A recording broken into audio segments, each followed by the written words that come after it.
Goku. I'm schizophrenic. I was diagnosed in 2005. I didn't recognize I had a disease. I wasn't accepting it. And I was taking care of my son, working, thinking everything was great.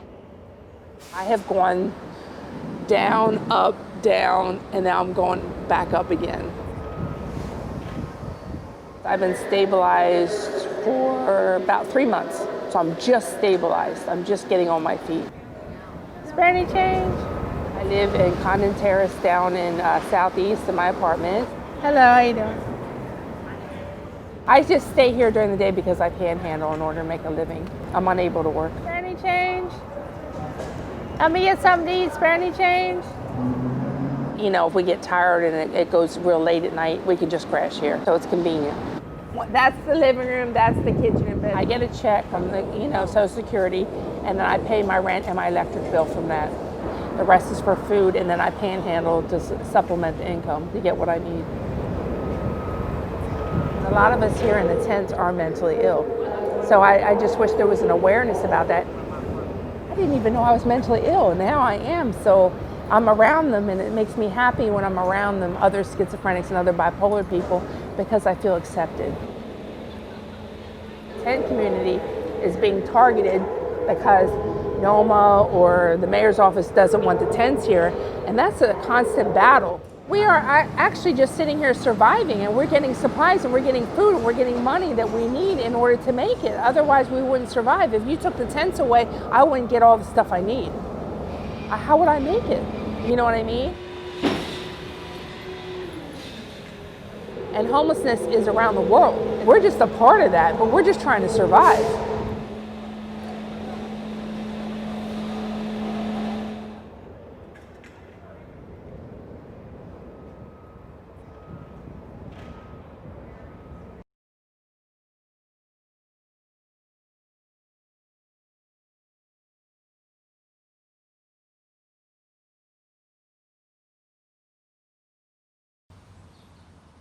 When I came in 1988. They had just beginning to get started. Started getting flowers, right straight up down the walkway on both sides, and paint the boards green, and they can see the pea gravels in there right now. But there was good peaches and strawberries and blackberries and everything that you could name. We had it in here, and I just enjoyed doing it. We just kept on doing until we came to adopting some more lots. We got the rest of North Avenue, all that back up in there. All this belongs to us over here. So right now I'm just trying to keep it up and keep places beautiful. And tell me I got type 2 but diabetic. I got a slow heart rate. I'm not supposed to be in a whole lot of heat and not a whole lot of cold, make my heart beat faster. It ain't the worst. I want to make something like a recreation for kids. I want to get a pavilion put it up there for senior citizens. Some animal, live animal. I think that people love that. I don't ask for no pay. They don't give me nothing for doing this. I do it out of charity. God been leading me though. He been showing me the things to do. I can't be satisfied until I want to see all this happen.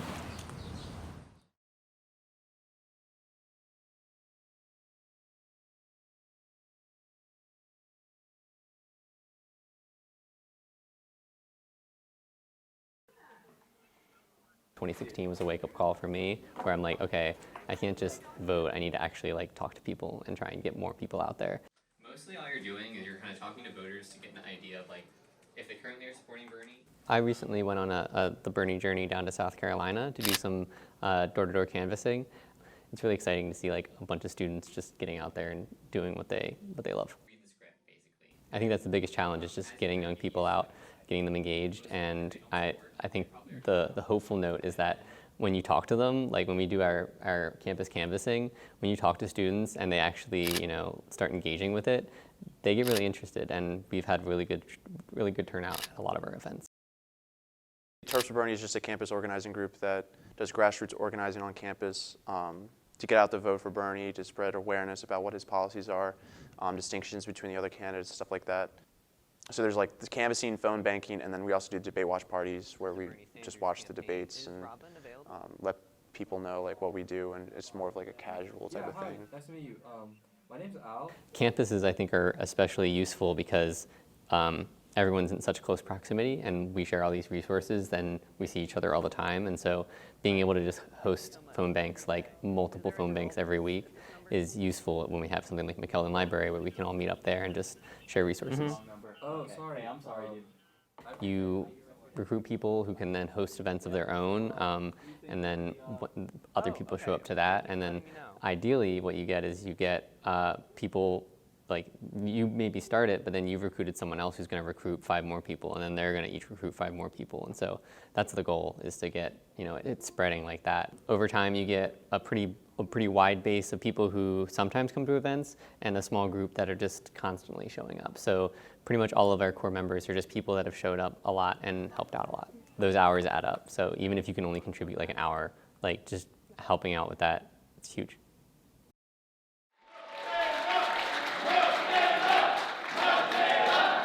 I've never worked on a political campaign before, which is, I think, unique for a lot of the people on the campaign. For me, it's not something I'm studying, and it's just never been a thing for me, but I realized that I could use stuff that I was interested in. Now I'm just like super involved, and it's like the most important thing to me. So, I actually was not very politically engaged not too long ago. I did not trust. A bunch of us had been thinking about primarying Steny Hoyer, and then somebody filed to run, and so we noticed that, and Dash got in contact with her, and it was Michaela, and he talked to her, and they had this great conversation. She had like no resources, no like team to back her, and definitely not like the amount of money that is generally seen as required to go up against such an established candidate.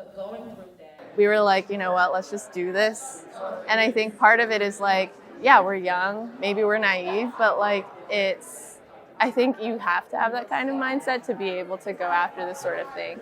It is a grassroots campaign, so everyone who volunteers or is a staff member just does like a lot of different things.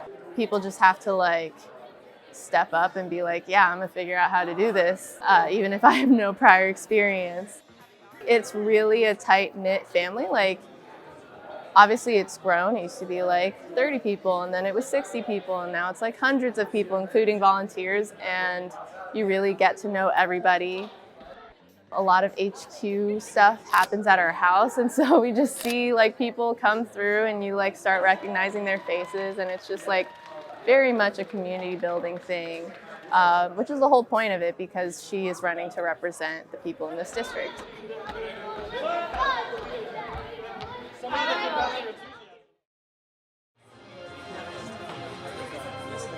I think it's normal to not care about politics. I think that's like often a healthy reaction, especially with our politics that we have in our country.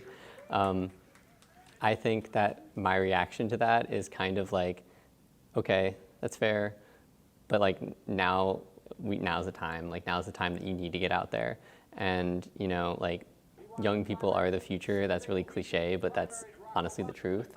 I'm hearing my name mentioned a little bit tonight. Every single thing is political, like just to some scale, right? The only way that you're going to change anything is if you vote and you're part of the political process, right?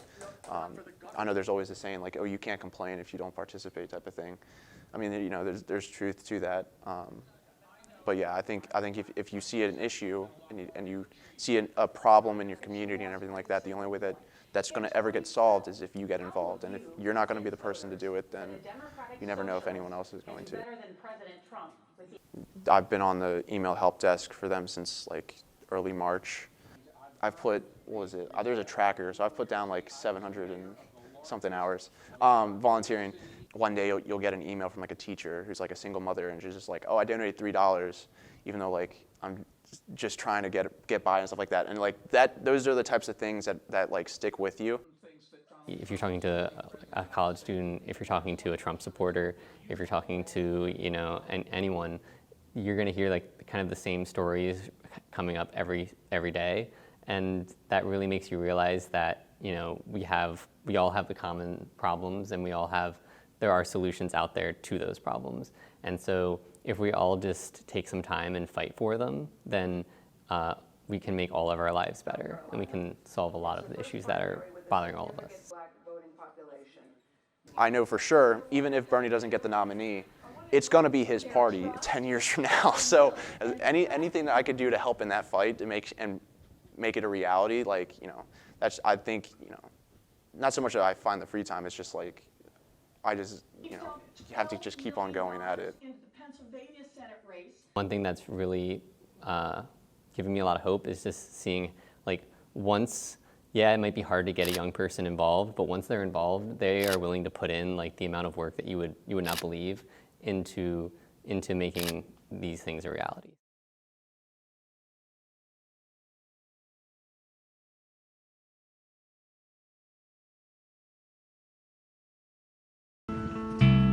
I don't like that they're shutting us down for that long, but at the same time, it makes sense. Other universities near us are taking similar steps, so I think it's important to take safety measures. I mean, I like having a longer spring break. Not really sure that is a good thing to do, considering that, like, I pay money to go here and I want to have an education. I don't go here just for a degree. They are doing everything they can to continue to let us have our classes, which we are paying for. Depending on the situation, I think travel could be necessary, but I think if you're just trying to go on vacation, it's very stupid. I'm thinking about traveling considering that, like, flights are so cheap, and might as well. I have an extra week of spring break. Hopefully I don't have the coronavirus, so I won't spread it. But yeah, hopefully. Our age group our immune systems are very strong and we're not likely to be affected. I think that students do kind of have a responsibility to be aware that if they do travel to high-risk areas, they are putting many people's lives at risk. No matter where they go, it'll catch up to everyone at some point. There's a lot of posts on Reddit that are talking about, oh, this person has the confirmed coronavirus. I'm not really taking anything that I receive in these group chats seriously, and I will be definitely trying to keep my distance from people and carrying hand sanitizer and washing my hands because it is becoming more real. I ride the metro every morning, so it's a dangerous game, but there's not really much you can do, I don't think it's as terrible, like, symptom-wise as Ebola, but it has not been contained as well. This is hitting more closer to home, so I think we have to take more precautions and be a little more aware.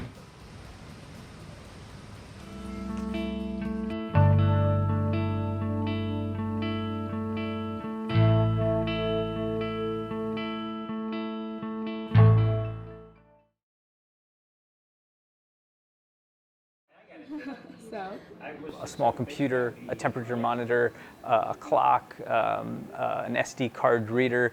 We can build this temperature data logger that we can put in the field, put in someone's home, and over the course of 6 weeks, we can take readings every 10 seconds. What we're doing today is putting those parts together. My role on the project is primarily to build temperature monitors with student journalists and also make sure that we have a program to collect the data, analyze the data, and then make it useful for the reporting. As a journalist, it's hard enough getting someone to talk to you. So now we're talking about not only getting somebody to tell you their story, but also allow you to put something in their home that collects data. We get it, like, people, you don't know us and we're asking you to trust us, not only to tell the story, but then put something in your home. With the summer project, I think we're trying to be a bit more thoughtful about people's time and comfort, and so we're trying to get to know them first. We found that another journalist a few years ago, John Keefe at WNYC, had done a very similar project. He put his parts lists, his code, and also the places where you can find all the things you need to build a temperature monitor. I think we're entering a moment of collegiality, which is really nice, where especially you have data journalists who want to help each other, and you see repositories in spaces like GitHub where folks are really open to sharing information because they help us engage important social issues such as social inequality, which is something that we're addressing in this project.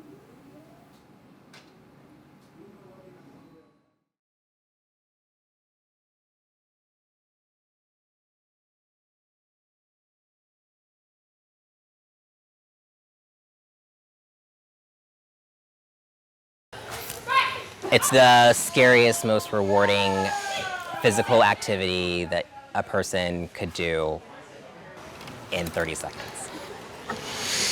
I've been here now just over 3 years. We teach flying trapeze, static trapeze, we run the gambit, really. I work on the platform, 23 feet up. Yes! My job is to coach the takeoff for students. For more advanced students, it's a little bit easier. It's a little more like finessing. Ready, hep! But for new students who are terrified and scared, there's a lot of like therapy. Yes, yes. And almost kind of like, you can do it, like, I got you. Today I will fly and I'll do a trick and it'll feel very terrifying to me. And I've been doing it now for 3 years. That's what I like fell in love with. Nothing ever felt easy. I always tell students like, this is the only place in DC that you get ahead by just listening and following directions, not taking initiative and being the alpha and like, you know, being assertive. Like you don't get ahead like that here. We have a staff of 60. I feel wholeheartedly that I could call any one of those 60 people and be like, I need something at 2 a.m. and they would work to ensure that I had it. So having this space support me and allow me to make it second to school really makes that work. I'm really interested in housing, health, and education policy. I want to affect some change in that regard. How trapeze fits in is it will keep me sane and grounded as I do that, as long as my shoulders hold up. And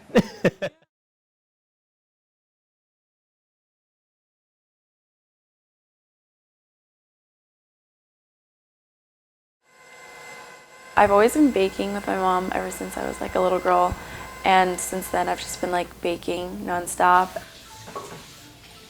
My name is Caroline. I'm the owner of Sweets by Caroline.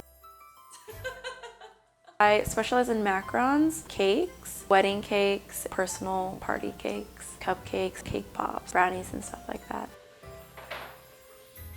I went into Montgomery College as an accounting and like finance major, and then I took my first accounting class and I was like, this is like not for me.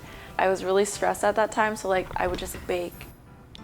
And I just fell in love with baking, and then I was like, why don't I just turn my passion into a business? Raptor Tank is kind of like Shark Tank. So it was like a business pitch competition at Montgomery College, and then I kind of won. It was kind of like a sign I should just keep going. When I was like at community college, I had like everything at home. Just moving everything from home, like my home kitchen to here, was really hard. But I also found that like balancing school and then like finding time to bake was hard, but it also taught me like time management to like plan throughout the week before like the order.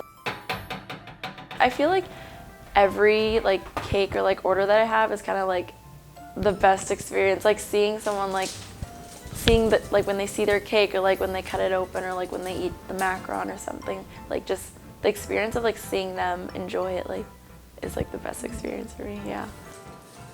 Throughout the next 2 years, I do plan to like just keep going and like building from there and like hopefully do like little pop-up events around campus or just like off campus.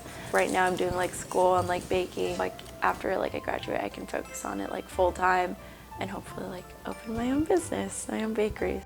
Something that someone told me that like really stuck with me is that if you're really passionate about something and like you keep going at it and like being persistent, then like everything will slowly fall into place.